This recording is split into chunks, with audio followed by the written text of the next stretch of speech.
E aí a gente começa aqui em Jó capítulo 36, verso 1 e 2, que diz assim: prosseguiu Eliú e disse, mais um pouco de paciência e te mostrarei que ainda tenho argumentos a favor de Deus. Então eu tenho argumentos a favor de Deus contra o calvinismo. Porque John Wesley disse assim, se a dupla predestinação calvinista for real, então Deus é pior do que Satanás. É como Wesley disse, o amor de Deus expressado no calvinismo chega a dar arrepios, congela o sangue, né? Então a gente vai entender um pouquinho aqui com os textos bíblicos. Por exemplo, Jó 36:5. Eis que Deus é muito grande, contudo a ninguém despreza.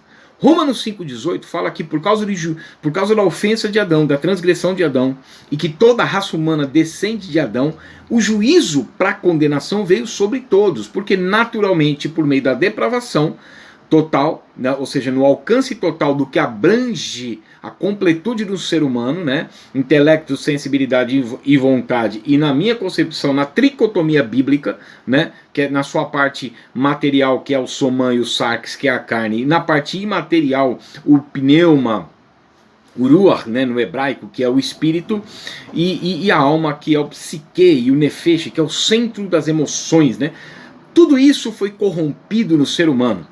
E por causa disso todos pecaram, e o juízo de condenação e a morte passou a todos os homens. Mas Deus, por sua misericórdia, primeiro, para que ele mandasse a graça, né, que Cristo, o sacrifício, como propiciação, ele primeiro encerra todos debaixo da desobediência, para com todos usar de misericórdia. Então, eis que Deus é muito grande, contudo ninguém despreza. É claro que vai haver, não existe amor sem justiça, portanto, a justiça é aplicada na vida daquele que recebe, por meio da fé, essa própria justificação.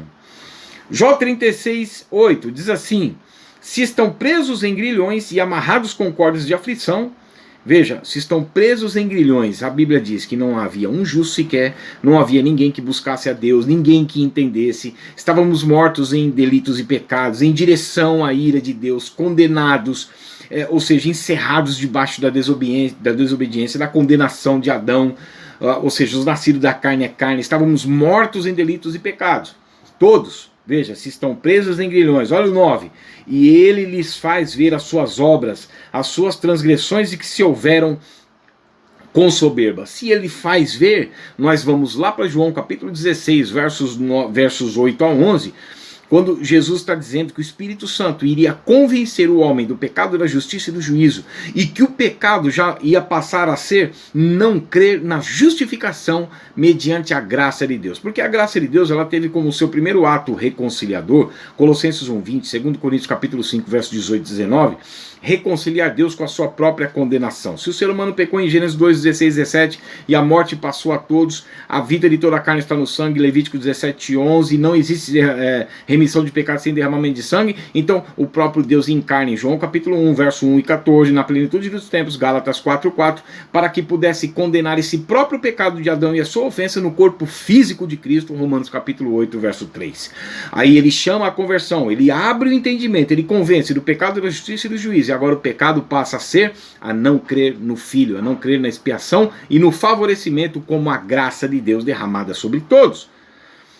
E aí nós vemos que Romanos capítulo 1, versos 18 a 28, mesmo tendo conhecimento de Deus, João 16:8, convencerá o mundo do pecado, da justiça e do juízo, mesmo tendo conhecimento de Deus, não o glorificaram como sendo Deus. Então ele faz ver as suas transgressões, ele abre os olhos, há uma iluminação inicial.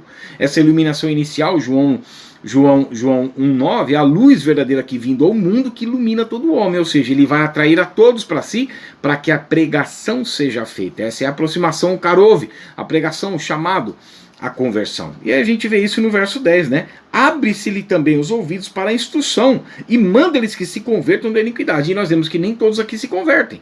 E aí nós estamos falando da honestidade do texto bíblico, lembra? Então há um chamado e uma ordem para a conversão. Primeiro ele abre os ouvidos, faz com que vejam as suas obras e que houveram com transgressão, né? Em João 3, 16 a 18, mostra exatamente isso, porque Deus amou o mundo de tal maneira para que todo aquele, isso é uma locução pronominal indefinida, está aberto a todo mundo, para que todo aquele que nele crê não pereça, não permaneça morto.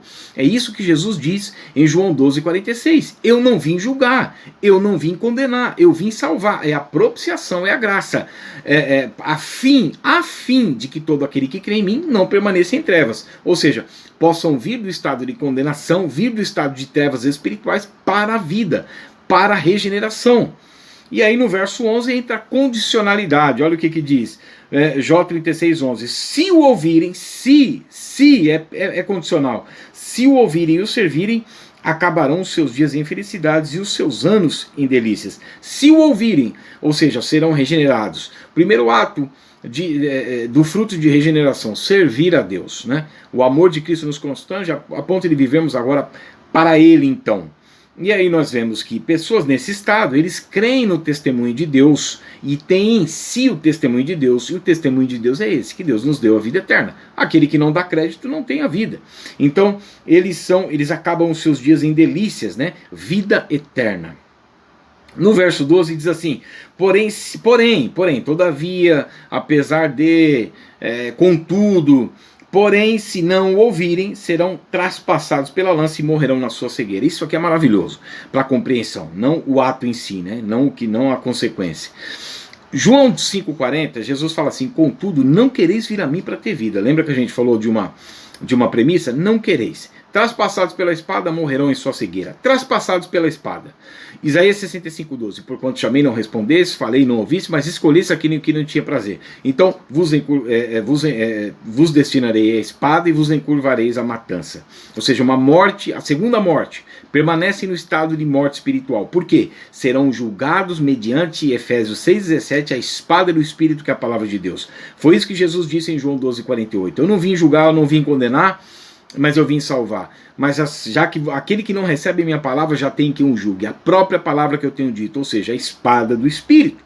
Para quem? Para aquele que não recebe a palavra de Deus. Então, ele faz ver as suas obras e as suas transgressões. Ele abre o entendimento, mas agora eles morrem na sua própria cegueira e condenação espiritual.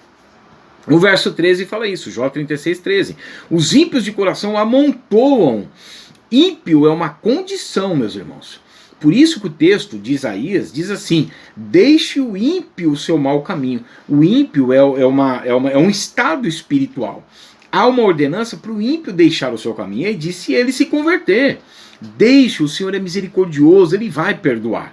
Só que o ímpio, aquele que é relutante, no Salmo 10,4, fala que ele não considera as coisas de Deus, portanto ele permanece rebelde.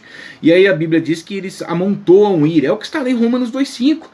Tendo o conhecimento de Deus, não glorificaram como sendo Deus. Romanos 1,16, Paulo está falando do Evangelho. Romanos 1:18 a 28, eles mesmo tendo esse conhecimento, eles cerram o coração na sua maldade, na dureza do coração, pelo engano do pecado. Então o que acontece em Romanos 2,5? Eles acumulam ira para o dia da ira. Aí Romanos 9:21 e 22, nós vemos que o estado de ira, o estado de vaso de ira. Por quê? 2 Timóteo capítulo 2, verso 21, aqueles que depois da regeneração eles passam a andar em obediência à palavra de Deus, purificam as suas almas. 2 Timóteo 2, 21, eles se fazem vasos de honra.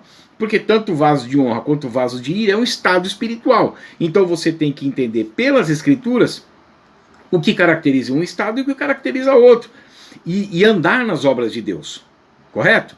Então, se no verso 8 eles estavam presos em grilhões, eles não querem vir, contudo eles vão permanecer nesse estado de trevas espirituais. E no verso 17 diz assim: mas tu enches do juízo do perverso, e por isso o juízo e a justiça te alcançarão. Ou seja, eles estão amontoando. Então Deus se vale desse seu próprio direito de juízo, daquele que ele mesmo já havia decretado como parâmetro de julgamento e de condicionalidade e de consequência frente à proposta de salvação. Aí no verso 23 diz assim: quem lhe prescreveu o seu caminho, ou quem lhe pôde dizer praticasse a injustiça? A gente vai lá para Romanos 9,14.